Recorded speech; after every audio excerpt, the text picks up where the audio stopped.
तथागत बुद्ध और उनकी धर्म विज्ञान, सृष्टि की उत्पत्ति, भाग 1। तो स्वागत है आपका मेरे साइंटिफिक हिस्ट्री स्टोरी चैनल पर। तो चलिए शुरू करते हैं। यहाँ पर सभी धर्मों में अगर आप ध्यान देंगे तो सभी धर्मों में अलग अलग सृष्टि की उत्पत्ति के संबंध में अलग अलग सिद्धांत, नियम, थ्योरी, परिकल्पनाएं लिखी गई, गढ़ी गई, बताई गई हैं। लेकिन यहाँ पर समझने वाली बात यह है कि बुद्ध के धर्म, जो कि धर्म हिंदी में धर्म, पाली प्रकृति में धम्म है, जो कि धम्म में, बुद्ध के धम्म में अगर आप देखेंगे तो बुद्ध के धम्म का पूरी तरह से अन्वेषण किया जा चुका है। मतलब वैज्ञानिक तरीके से उसको जांचा और परखा जा चुका है, जो कि पूरी तरह से वैज्ञानिक दृष्टि के विज्ञान के करीब है। आप एक समान भी समझ सकते हैं। तो इसमें किसी भी तरह का अंधविश्वास, पाखंड नहीं है। मनुष्य एक सामाजिक प्राणी है। वह समाज के रूप में इस पृथ्वी पर निवास करता है।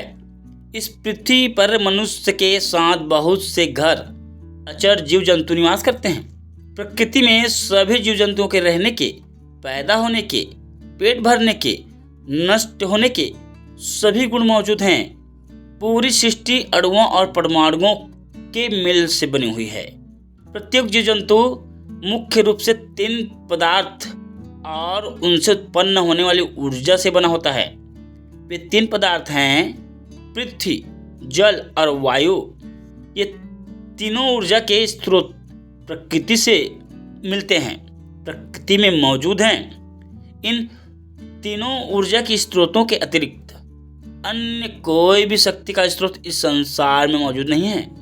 पदार्थ अणुओं में विभाजित होते हैं, अणु परमाणुओं में विभाजित होते हैं, परमाणु भी और अति सूक्ष्म कणों में विभाजित होते हैं। अलग अलग तापक्रम एवं दाब पर परमाणु क्रियाएं करते रहते हैं, जिससे पृथ्वी पर संलयन एवं विघटन चलता रहता है। जीव जंतु और पेड़ पौधे एक पानी के बुलबुले की तरह पैदा होते हैं और नष्ट हो जाते हैं। बीज से पेड़ पौधों की उत्पत्ति होती है। जब बीज पेड़ बन जाता है तो बीज नष्ट हो जाता है। पेड़ से फल की उत्पत्ति होती है और फल से बीज बनता है और बीज से पेड़। यह सिलसिला लगातार चलता रहता है। इस प्रकार प्रकृति का सौंदर्य बना रहता है। नष्ट होने वाले पेड़ पौधों को ईंधन के रूप में जला देते हैं और वह जिन 3 पदार्थों का बना होता है, वे 3 पदार्थ अपने अपने समूहों में जाकर मिल जाते हैं। उन पेड़ पौधों का पुनर्जन्म नहीं होता है।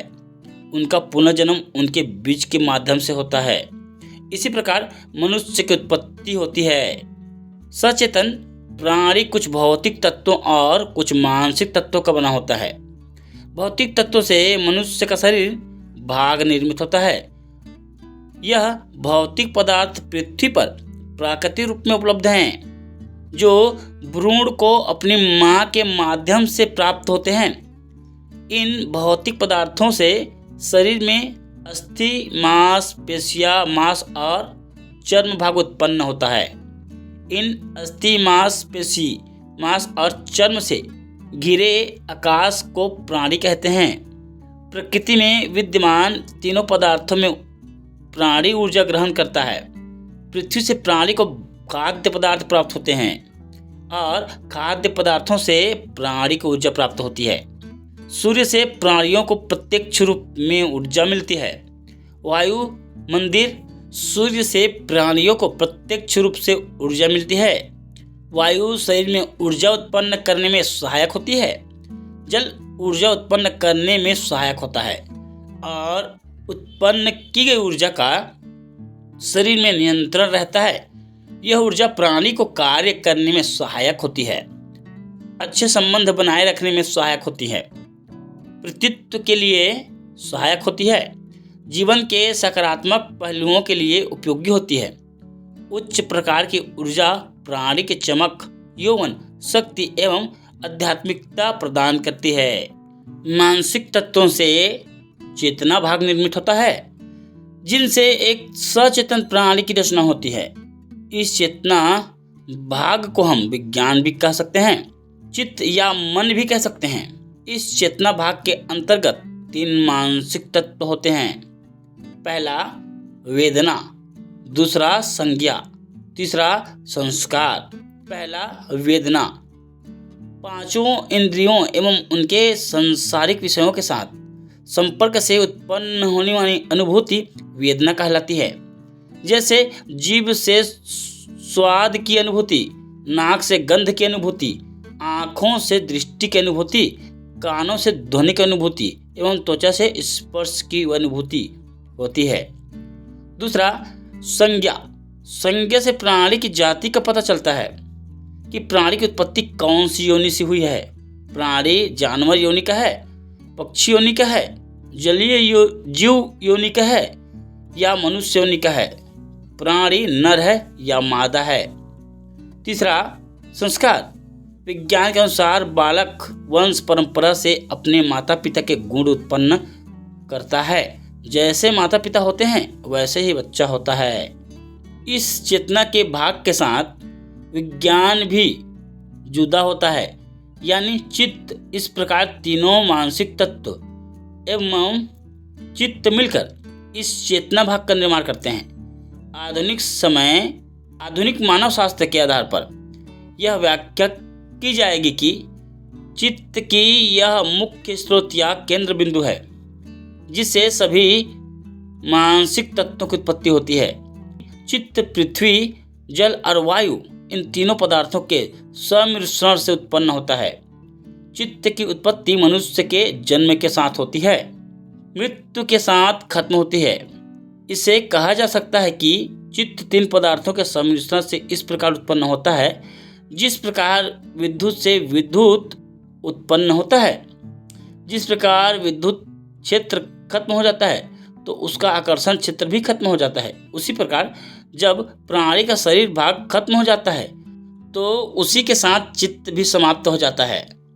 जब प्राणी के शरीर भाग में चित्त का उदय होता है तभी मनुष्य जीवित बनता है। इसीलिए चित्त एवं चेतना मनुष्य के जीवन के मुख्य भाग हैं। पित्त के प्रकृति ज्ञानात्मक, भावनात्मक एवं संकल्प शक्ति मृतक हैं, अर्थात पित्त की प्रकृति से ज्ञान शक्ति, भाव शक्ति और संकल्प शक्ति उत्पन्न होती है।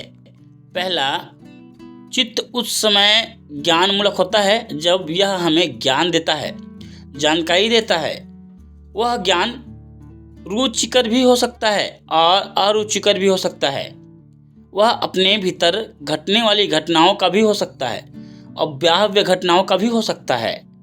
दूसरा, चित्त उस समय भावना मूलक होता है जब यह अनुभूति की उत्पत्ति करता है और उस अनुभूति से हमें अनुकूल या प्रतिकूल परिस्थितियों का पता चलता है। तीसरा, चित्त उस समय संकल्प शक्ति मूलक होता है जब वह अपनी संकल्प शक्ति की अवस्था में मनुष्यों को उद्देश्य की प्राप्ति के लिए सक्रिय करता है। इस प्रकार यह स्पष्ट है कि प्राणी अपनी उत्पत्ति के बाद समस्त क्रियाओं को चित्त के माध्यम से और चित्त के परिणाम स्वरूप ही पूरा करता है। अन्य किसी काल्पनिक शक्ति की आवश्यकता नहीं होती है।